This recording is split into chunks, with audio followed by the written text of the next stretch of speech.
Morning बच्चों। कक्षा 11 की फिजिक्स का ये अगला वीडियो हम बना के आपको देने जा रहे हैं और इसको आप बराबर पढ़ते रहिए। जैसे कि पिछले वीडियो में हमने आपको बताया था, एक एग्जाम्पल हमने दिया था स्मॉल जी वाला। तो हमने कहा था कि अगर नहीं समझ में आता तो उसको दोबारा हम फिर से रिपीट करके समझा देंगे, इसलिए हम आपको दोबारा फिर से रिपीट करके समझा दे रहे हैं। कारण है कि पिछले वीडियो में थोड़ा समय हमारे पास कम था, इसलिए सही ढंग से हम इसको एक्सप्लेन नहीं कर पाए। इस बार हम इस वीडियो में एक्सप्लेन करके इसको दे रहे हैं। हम कल आपको जिन चीज़ों के बारे में हमने बात की थी वो पहला था निरपेक्ष त्रुटि। निरपेक्ष त्रुटि, फिर इसके बाद दूसरा स्टेप था माध्य निरपेक्ष त्रुटि। माध्य निरपेक्ष त्रुटि। तीसरा था भिन्नात्मक त्रुटि।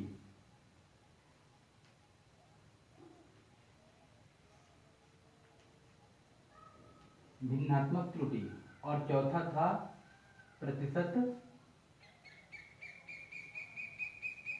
त्रुटि। अभी चारों को हम एक एग्जांपल से निकाल कर आपको दिखा रहे हैं, इसको ध्यान से आप देखकर और कर लीजिएगा। मान लीजिए कि स्मॉल जी का वास्तविक मान, स्मॉल जी का वास्तविक मान 9.8 मीटर प्रति सेकेंड स्क्वायर होता है।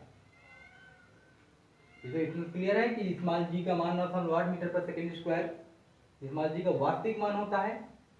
अब मान लीजिए प्रेक्षण द्वारा प्राप्त स्मॉल जी के मान। प्रेक्षण मतलब जैसे हम कोई प्रयोग करते हैं तो प्रयोग द्वारा प्राप्त स्मॉल जी के मान। मान लीजिए हमको G1 बराबर आपको प्राप्त हुआ 9.9 प्राप्त हो गया, हम 8 कर देते हैं बैकअप। स्मॉल G2 बराबर 9.7 प्राप्त हुआ। मान लीजिए 2 प्रेक्षण मान प्राप्त हुए। इतना सवाल हमारे किताब में दिया रहेगा। अब इसके बाद अगर इनमें से कोई भी पूछ लेता है, हम आपको एक एग्जांपल से चारों आपको बता रहे हैं। पहले मान लीजिए आपको निरपेक्ष त्रुटि निकालनी है। निरपेक्ष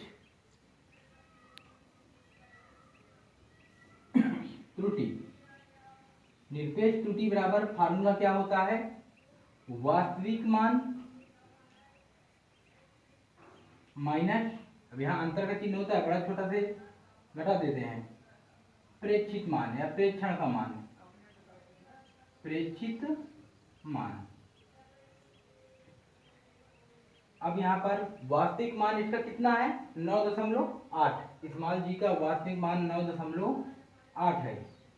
प्रेक्षित मान, अभी यहाँ पे एक चीज ये भी जानना कि हमारे पास प्रेक्षित मान 2 है, इसलिए हम इसको डेल्टा A1 बना लेते हैं।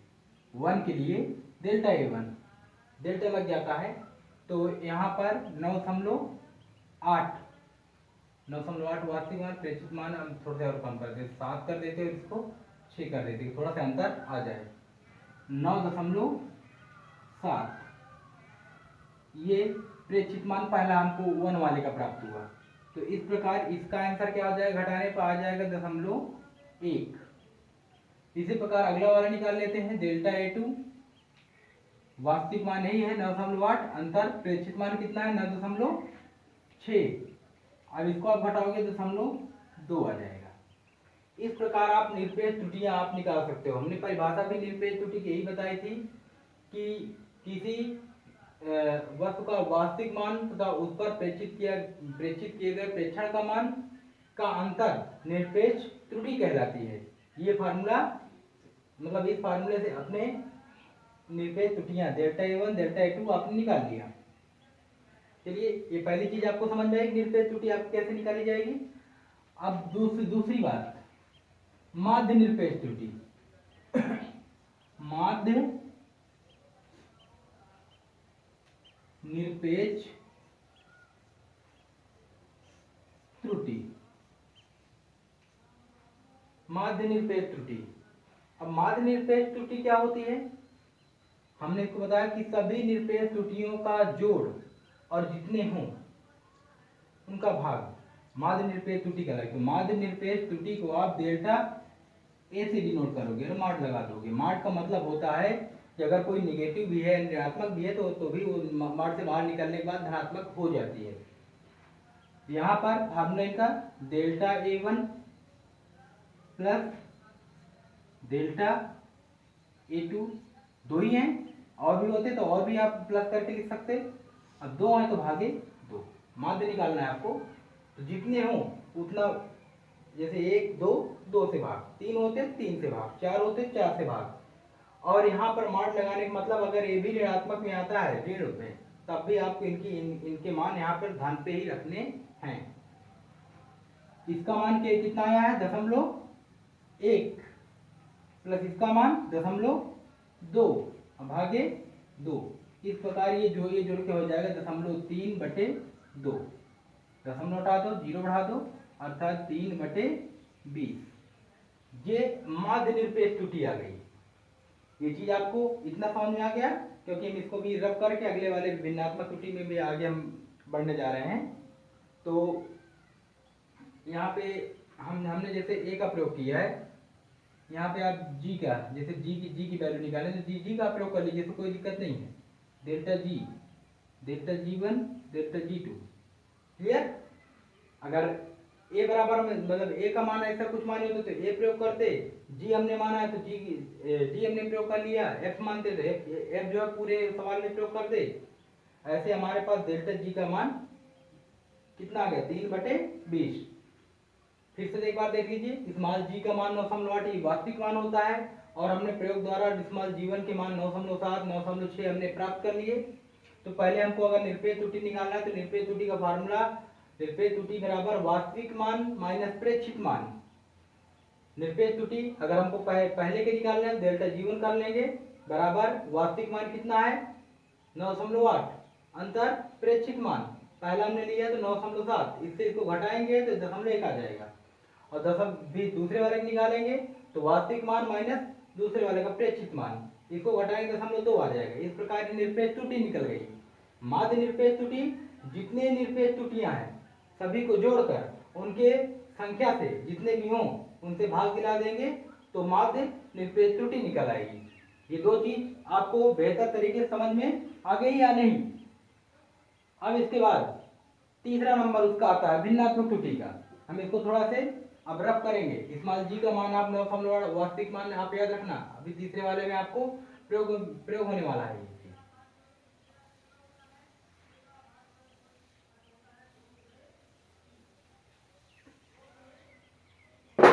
फिर तीसरा स्टेप आप निकालोगे भिन्नात्मक त्रुटि। भिन्नात्मक त्रुटि, भिन्नात्मक त्रुटि की परिभाषा हमने क्या दिया था? भिन्नात्मक त्रुटि बराबर भिन्नात्मक त्रुटि बराबर, अब जैसे वहां डेल्टा A/A हमने किया था, यहाँ पे क्या आ जाएगा? Delta G/G। क्लियर? फार्मूला यानी माध्य निरपेक्ष त्रुटि भागे स्मॉल जी का वास्तविक मान। तो यहाँ पे माध्य निरपेक्ष त्रुटि का मान कितना है? 3/20, और स्मॉल जी का वास्तविक मान कितना है? 9.8। इसके बटे नहीं है तो एक कर लो। इस प्रकार अंदर का अंदर गुणा होता है, बाहर का बाहर गुणा होता है, ये ऊपर चला जाएगा। तो इस प्रकार यहाँ क्या आ जाएगा? 3/3 एक कम 3 और 20 गुणे 9.8, इसका गुणा करा के भाग दिला दो, ये आपकी भिन्नात्मक त्रुटि निकल आई। ये चीज भी आपको समझ में आ गई। भिन्नात्मक त्रुटि आप कैसे निकालोगे? माध्य निरपेक्ष त्रुटि भागे वास्तविक मान। भिन्नात्मक त्रुटि बराबर होता है डेल्टा G/G। डेल्टा G का मान हमने अभी आपको निकाल के दिखा दिया, 3/20 आया, और स्मॉल जी का मान ये वास्तविक मान 9.8 पड़ा ही है, तो 3/20 भागे 9.8 ये अपने अंश बटे हर में है, ये अपने अंश बटे हर में नहीं था, तो इसके बटे में एक एक हमने कर लिया, अंदर अंदर का अंदर गुणा होता है, बाहर का बाहर गुणा होता है, तो 3 एक कम 3 और ये अंदर गुणा होकर ये लिख दिया है। ये आपकी इतनी भिन्नात्मक त्रुटि आ गई। इसका आप साल आप कर सकते हैं, बीच में पहले इसका गुणा करा दीजिए और बाद में फिर भाग दिला दीजिए। और फिर चौथा स्टेप, लास्ट स्टेप आता है प्रतिशत त्रुटि। प्रतिशत त्रुटि की परिभाषा हमने क्या दिया था कि भिन्नात्मक त्रुटि में 100 का गुणा कराने पर प्रतिशत त्रुटि प्राप्त हो जाती है, यानी भिन्नात्मक त्रुटि गुणे 100%। अगर प्रतिशत त्रुटि निकालेंगे तो भिन्नात्मक त्रुटि गुणे 100 और प्रतिशत में चिन्ह, तो भिन्नात्मक त्रुटि आपका मान कितना आया था, ये 3/20 गुणे 9.8 गुणे 100, ये आपका प्रतिशत में चिन्ह। बस इसका सॉल्व करना है। 1 दशमलव उठाओ, 1 10 और बढ़ा दो, क्योंकि 1 अंक पे दशमलव तो 1 10 ऊपर बढ़ जाएगा, और 10 गुनाई 20, 2 पंचे 10 50। इस प्रकार ये क्या आ गया, 50 का 150, यानी 150 भागे 98, नीचे 98 बचा है, और थोड़ा बहुत कटता तो काट दो, ये 75, यानी 214, 2 पंचे 10, 2 चौको 8, 2 9 18, 49 भागे 75। अब इसका आप भाग दिला दीजिए, 75 अंदर और 49 बाहर, एक बार जाएगा 49, 15 में से 9 गए 6, और ये 6 बचे, 6 में 4 गए 2, दशमलव बढ़ाओ 0 लगाओ। अब लगभग कितने बार जाएगा, ऐसे ऐसे भाव देखने के लिए अगर एक अंक इधर दबाएंगे तो एक अंक यहाँ दबाएंगे, तो 4 और यहाँ 26, कितना हो जाएगा, 4 से 24, लगभग 6 बार जाएगा। 6 नहीं है 54, हासिल कितना है 5, 6 चौको 24, 5 29, इसका मतलब 6 बार ना होके 5 बार जाएगा, तो लगभग मतलब 1.5 ये आ गया, 1.5%। ये आपकी इसकी प्रतिशत त्रुटि हो गई। लगभग आपको इस एग्जाम्पल से निरपेक्ष त्रुटि, माध्य निरपेक्ष त्रुटि, भिन्नात्मक त्रुटि और प्रतिशत त्रुटि, चारों स्टेप आपको बेहतरीन तरीके से समझ में आ गए होंगे कि कैसे निकालना है। बस उनकी परिभाषा और उनके फार्मूले पे आपको विचार करके ध्यान देना है। प्रतिशत त्रुटि तक हमने पूरा एक एग्जाम्पल हमने इस्माइल जी के मान से हमने निकाल दिया। ऐसे आप ढेर सारे एग्जाम्पल लेके आप कर सकते हो। इसी के तहत हम एक एग्जाम्पल आपको देंगे जिसको आप घर में करके दिखाओगे। आप चारों को एक एग्जाम्पल से आप निकाल कर, चारों को इसी से निकाल कर, जैसे हमने इस्माइल जी के लिए निकाला वैसे आप भी निकाल के देंगे। हमने मान लिया प्लांक नियतांक, जैसे प्लांक नियतांक का नामान देकर हम एप्सिलॉन और कोई जो आपके क्लास से संबंधित हो ऐसे मान हम आपको दे रहे हैं। कैपिटल जी का मान कितना होता है, 6.67 गुणे 10 की पावर -11, ये होता है। -11 में कोई प्रॉब्लम तो नहीं होगी, अगर हो तो आप कमेंट करके बता दीजिएगा। और इसके प्रेक्षित मान हम दे रहे हैं, प्रेक्षित मान G1 G2 दो हम दे रहे हैं, 6.66 गुणे 10 की पावर -11, घटाओगे तो आराम से निकल आएगा, और एक 6.65 गुणे 10 की पावर -11। ये हमने ये वास्तविक मान है और ये दो प्रेक्षित मान है। इसके सहायता से आपको निरपेक्ष त्रुटि, माध्य निरपेक्ष त्रुटि, भिन्नात्मक त्रुटि और प्रतिशत त्रुटि चारों को आपको निकाल के एक ही पेज में या दो पेज में, और इसकी फोटो आपको भेजनी है। अगर कल आपको ना समझ में आया हो तो आज आपको उम्मीद है कि अच्छे समझ में आ गया होगा, और इसको जो है लगाकर आप भेजिए। इससे हमको पता चल जाएगा कि हाँ आपको समझ में आ गया। अगर आप नहीं भेजेंगे तो इससे हमको लगेगा कि आपको समझ में नहीं आया। ओके, अब इसके बाद हम हम आपको त्रुटियों का संयोजन आपको बताएंगे। इतना ये चीज समझ में बिल्कुल आ गई ना? कहीं अगर कोई प्रॉब्लम है तो कमेंट करके आप पूछ सकते हो।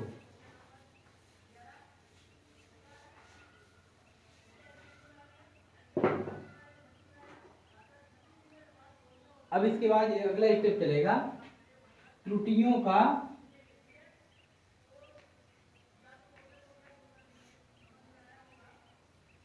संयोजन।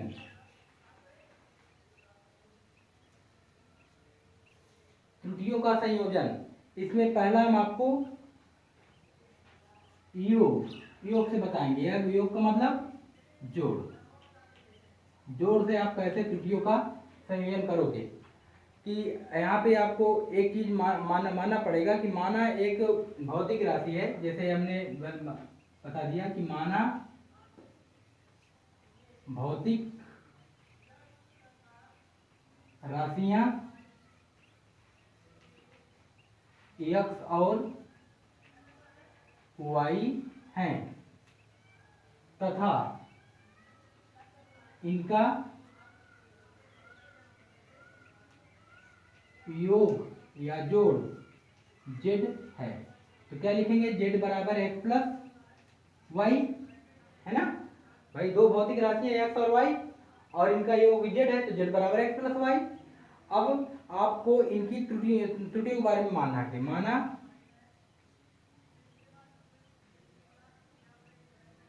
त्रुटियां क्रमशः x है तो प्लस माइनस का डेल्टा x, y है तो प्लस माइनस का डेल्टा y और z है तो प्लस माइनस का डेल्टा z। डेल्टा लगने से वो मान और छोटा हो जाता है कि मतलब पहले से एकदम छोटा। तो ये त्रुटि हमने मान लिया कि x वाले की डेल्टा x, y वाले की डेल्टा y, z वाले की डेल्टा z, और इनको आप इनके साथ उठाकर रख दीजिए। यहाँ पे क्या रखोगे? z वाले का z plus minus delta z बराबर x plus minus delta x plus y plus minus delta y। सबको इनके साथ LHS और RHS पक्ष में आप सीधे जोड़ दोगे।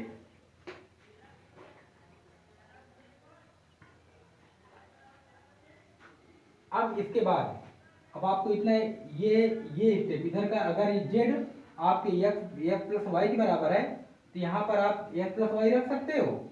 z बराबर x प्लस वाई, यहाँ पर रख दीजिए z की जगह x प्लस वाई। अब प्लस माइनस यहाँ क्या बचा? डेल्टा z, और यहाँ पे x plus minus delta x plus y plus minus delta y। एक तरफ का आपको चेंज करना, चाहे इधर का चेंज कर लेना, चाहे इधर x प्लस वाई की जगह z रख देना। देखो x से x कैंसिल, y से y कैंसिल, बचा क्या? डेल्टा z बराबर delta x plus delta y। इस प्रकार ये त्रुटियों का योग का संयोजन हो गया।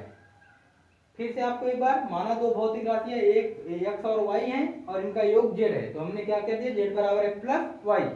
इनकी त्रुटियां क्रमशः delta x, delta y, delta z हैं, और इन त्रुटियों को उन्हीं के नाम के साथ जोड़ देते हैं। z को डेल्टा z के साथ, x को डेल्टा x के साथ और y को डेल्टा y के साथ। और इधर हम z बराबर, हमने चूंकि x प्लस वाई लिखा था तो z की जगह हम x प्लस वाई प्रयोग कर दिए। डेल्टा z अपनी जगह स्थिर है, x अपनी जगह है, डेल्टा x अपनी जगह है, y अपनी जगह है, डेल्टा y अपनी जगह है।